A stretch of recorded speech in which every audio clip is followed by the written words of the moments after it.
Film हीर रांझा ये 1970 में सबसे पहले बनी। यह एक रोमांटिक लव स्टोरी फिल्म थी जो अमर प्रेम कहानी हीर और रांझा के ये जीवन पर आधारित थी। इस फिल्म को लिखा चेतन आनंद ने और इस फिल्म को निर्देशित भी उनके बेटे केतन आनंद ने किया।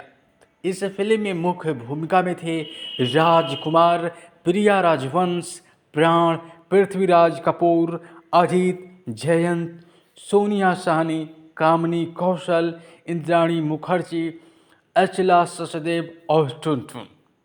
फिल्म का संगीत मदन मोहन ने तैयार किया और ये पंजाबी कवि वारिस शाह की महाकाव्य कविता हीर हीर रांझा की कथा पर आधारित थी। वारिस शाह की हीर रांझा के दुखंत रोमांस की शास्त्रीय पुनर्कथन की तरह पूरी फिल्म और इसके संवाद पद में, जिसमें उर्दू कवि कैफी आजमी ने पद संवाद लिखा, यानी एक कविता की शैली में, शेर व शायरी की शैली में इस फिल्म को निर्देशित किया गया। निर्देशक चेतन आनंद थे, पटकथा लिखा चेतन आनंद ने और कहानी वारिस शाह की, और इस फिल्म को वारिस शाह ने लिखा। इस फिल्म में राजकुमार मुख्य भूमिका में थी, यानी इस फिल्म में राजकुमार बनी रांझा और हीर का किरदार राजवंश ने निभाए। चेतन आनंद इस फिल्म में मुख्य भूमिका में थे। छायांकन जल मिस्त्री और इस फिल्म को संपादित किया एम.डी. जाधव राव ने। संगीत दिया मदन मोहन, कैफी आजमी का गीत था, यानी कैफी आजमी ने इस फिल्म के सारे गीतों को लिखा। ये 1970 में रिलीज हुई 142 मिनट की ये फिल्म थी। फिल्म के गीत संगीत जल मिश्री की फोटोग्राफी उल्लेखनीय है। उन्होंने चेतन आनंद के अधिकांश फिल्मों की शूटिंग की और इस फिल्म के लिए फिल्म फेयर पुरस्कार जीता। फिल्म में दिग्गज अभिनेता राजकुमार के कुछ बेहतरीन संवाद भी शामिल है। यह बॉक्स ऑफिस पर हिट फिल्म रही। इस फिल्म की कहानी की शुरुआत होती है। रांझा यानी कि राजकुमार एक सुंदर बेपरवाह युवक तख्त हजारा गांव का स्थानीय रोमियो है। वो अपने साथ अमीर बड़े भाइयों और उनके परिवारों के साथ एक बड़े घर में रहता है।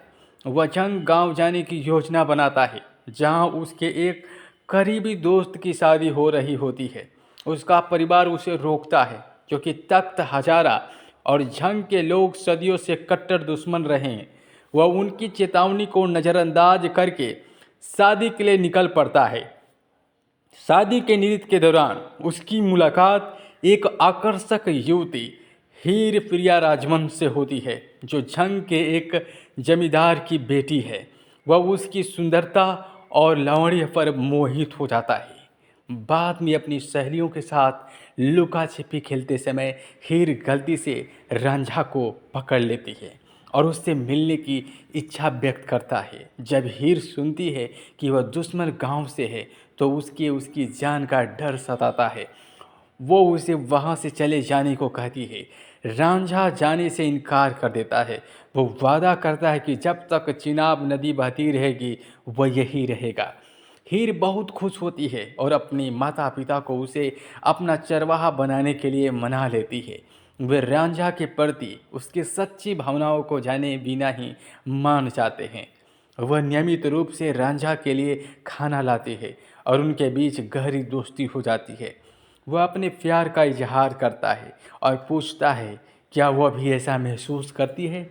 जवाब देने में असमर्थ हीर अपने घर भाग जाती है। अगले दिन वो गांव के मेले में उससे मिलने का इंतज़ार करती है। जब वह नहीं आती तो उसे निराशा होती है।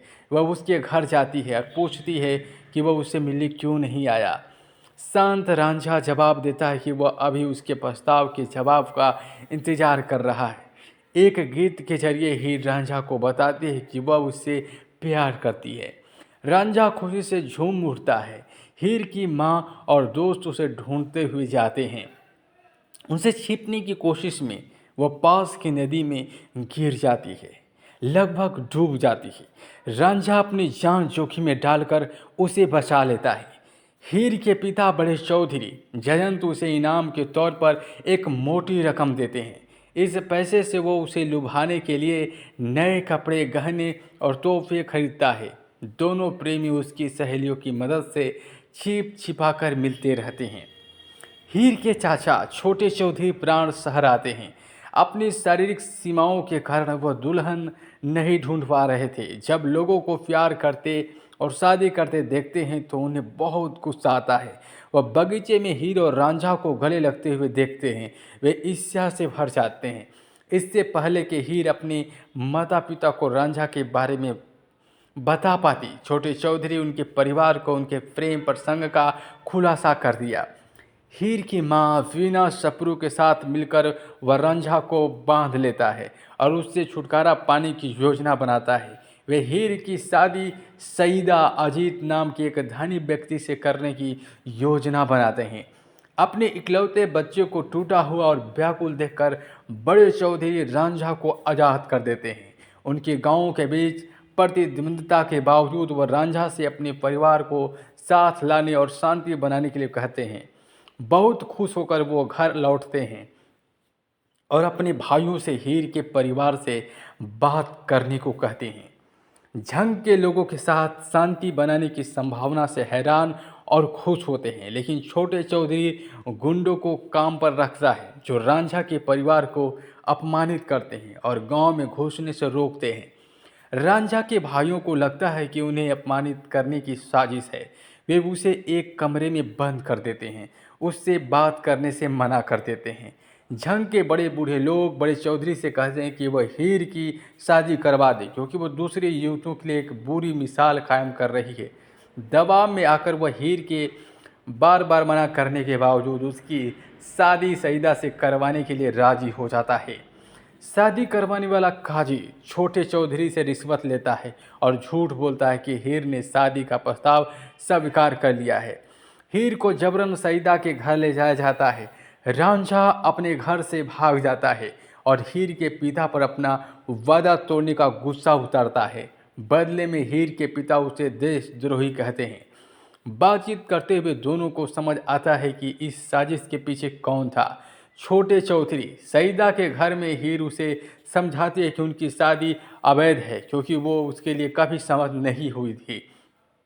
सईदा उसकी बात मानने से इनकार कर देता है, उस पर ज़बरदस्ती करने की कोशिश करता है। वह उसका विरोध करती है और सिर्फ रांझा से अपने प्यार का इजहार करती है। सईदा की छोटी बहन समय पर आती है, उसकी मदद करती है। हीर सईदा के घर में नौकरानी की तरह रहती है। हफ्तों बाद रांझा एक घुमक्कड़ बन जाता है और सईदा के गांव पहुंच जाता है। बिना यहाँ जाने कि हीर वहाँ है। जब वो सईदा के घर पहुँचता है तो हीर को देखता है, खुशी से झूम उठता है। हालांकि वह उससे पहले पहचान नहीं पाती, लेकिन उसे एहसास होता है कि वह वेश बदल कर आया है। उस रात वो भाग जाती है और रांझा से मिलती है। सईदा के आदमी उन्हें पकड़ लेते हैं और बेरहमी से घसीटकर उसके घर ले आते हैं, लेकिन राजा के सैनिक जो वहाँ से गुजर रहे थे उन्हें बचा लेते हैं। सैनिक उन्हें मामला सुलझाने के लिए राजा के पास ले जाते हैं। हीर और सईदा से मामला सुनकर राजा उलझन में पड़ जाता है। छोटे चौधरी और काजी हीर को एक दुर्भाग्यपूर्ण झूठा बताते हैं जो मौत के लायक है। हालांकि रांझा का एक दोस्त जो एक गूंगा दर्जी है, अदालत में गवाही देता है कि उसने काजी को छोटे चौधरी से रिश्वत लेते देखा था। राजा पृथ्वीराज कपूर हीर और रांझा के पक्ष में फैसला सुनाते हैं। हीर और रांझा के परिवार मिलकर धूमधाम से शादी रचाते हैं। रांझा बड़ी धूम से हीर को पालकी में बिठाकर अपने घर ले जाता है। घर पहुंचने पर हीर मृत पाई जाती है।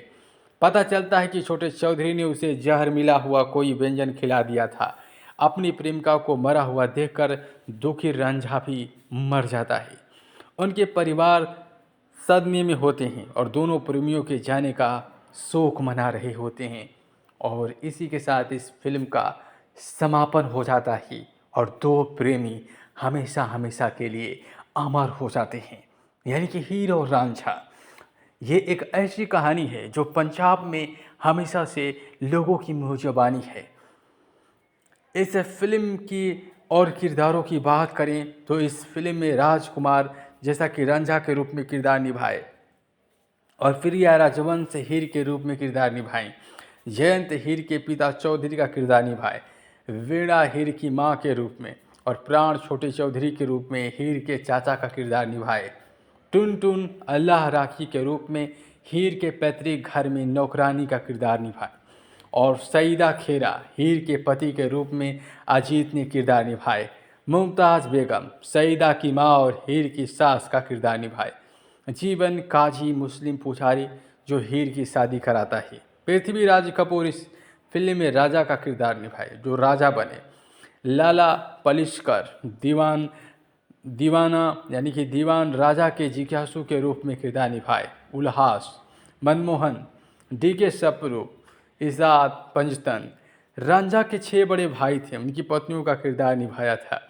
कमली कौशल इंद्राणी मुखर्जी असला सचदेव शौकत आजमी पद्मा खन्ना तबसुम ये सभी किरदार थे। और कला निर्देशन सुदेशु राय समीन। और इस फिल्म की गीत की बात करें तो साउंड ट्रैक में इस फिल्म में मदन मोहन ने संगीतबद्ध किया और कैफी आजमी ने इस फिल्म के सारे गीतों को लिखा। और इस फिल्म में मोहम्मद रफ़ी द्वारा गाए गए मर्मी गीत ये दुनिया ये महफिल मेरे काम की नहीं जो बेहद मकबूल हुआ था। मिलो ना तुम लता मंगेशकर, दो दिल टूटे दो दिल हारे और डोले चढ़ते हीर ने बैन किए लता मंगेशकर, मेरी दुनिया में तुम आई लता मंगेशकर और मोहम्मद रफ़ी ने गाया। तेरे कूचे पे तेरा दीवाना मोहम्मद रफ़ी, ये दुनिया ये महफिल मेरे काम की नहीं जो इस फिल्म का सबसे मशहूर गीत था जो आज भी उस दौर को याद दिलाता है। 70 का दशक जब मोहम्मद रफ़ी का ये गाना हम सभी सुनते हैं, ये दुनिया ये महफिल मेरे काम की नहीं, जो मोटी तेरी नानी है, हेमलता एस बलवीर कृष्णा कल्ले उषा टिपोथी ने गाया। नाच आंग वे शमशाद बेगम जगजीत कौर। इस फिल्म को 1971 फिल्म फेयर पुरस्कार मिला। फिल्म फेयर सर्वश्रेष्ठ छायांकन का पुरस्कार जल मिस्त्री को मिला। तो फिल्म हीर रांझा की बातें कर रहे थे जो सबसे पहले 1970 में ये फिल्म आई। इस फिल्म में मुख्य भूमिका में थे राजकुमार और इस फिल्म में मुख्य भूमिका में थी आपको बता दें इस फिल्म की मुख्य भूमिका में थी प्रिया राजवंश।